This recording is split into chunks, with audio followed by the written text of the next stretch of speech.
मॅडमचं आपल्याकडे 2023ला 3 वर्षापूर्वी त्यांच्या गर्भपिशवीला फायब्रॉइड्स होते, हेवी ब्लिडिंग होतं आणि कुठल्याही मेडिकल मॅनेजमेंटने ते थांबत नव्हतं. मग आपल्याला हिस्टेक्टमी करावी लागली आणि त्यावेळी आपण त्यांची लॅप्रोस्कोपिक हिस्टेक्टमी केली होती. आणि त्यांचं म्हणणं आहे की त्यावेळी बरेचसे गैरसमज होते त्यांच्या मनात लॅप्रोस्कोपी बद्दल. तुम्ही सांगा की जनरली म्हणजे तुम्ही तुमचा अनुभव सांगा की तुम्हाला लॅप्रोस्कोपी सर्जरी नंतर काय अनुभव आला? ऍक्च्युली मला सांगण्यात आलं होतं की एकतर सर्जरी केल्यानंतर डिप्रेशन मध्ये जातात, सेकंड थिंग तुमचं mental health, third physical health हे योग्य राहत नाही बाबा, पूर्वीसारखं राहत नाही.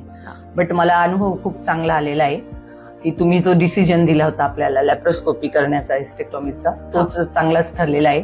माझी जी पहिली चिडचिड होती ती आता नाही होते आणि मी फिजिकल हेल्थ म्हटलं तर नक्कीच चांगलं आहे, सुधारलेलं आहे. आणि जो माझा प्लेटलेट्स डाऊन होण्याचा इश्यू होता तर आजपर्यंत झालेला. हेवी ब्लिडिंगमुळे तो त्रास व्हायचा कारण प्लेटलेट कन्झ्युम व्हायच्या. राईट. आता तुमचा सेकंड प्रश्न की बायका म्हणतात मेंटल डिप्रेशन मध्ये जातं, फिजिकल हेल्थ तुमची पुअर होते.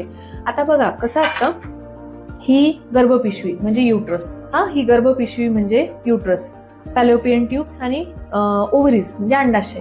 ओव्हरीज ज्या असतात आपल्या त्या हॉर्मोन बनवतात, युट्रस हे काही हॉर्मोन बनवत नाही. आणि आपला प्रॉब्लेम युट्रस मध्ये होता म्हणून आपण युट्रस काढलं, पण आपण ओव्हरीज तुमच्या प्रिझर्व केल्या होत्या.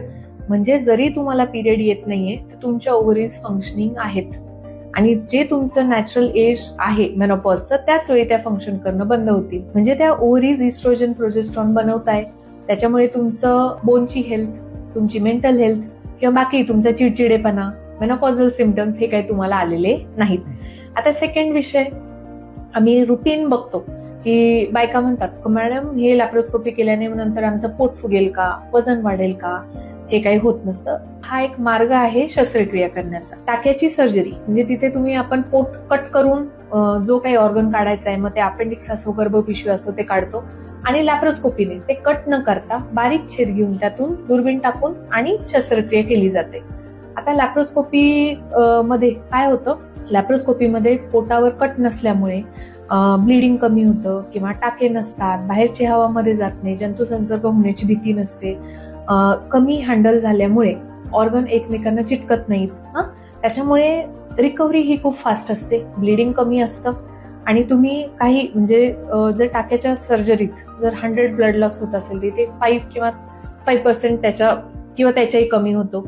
पेशंटची पोस्ट ऑफ रिकव्हरी फार फास्ट असते. एका दिवसात आम्ही तुम्हालाही डिस्चार्ज करून दिलं होतं आणि त्याच्यानंतर 4-5 दिवसात तुम्ही आपल्या रेग्युलर कामालाही लागू शकता.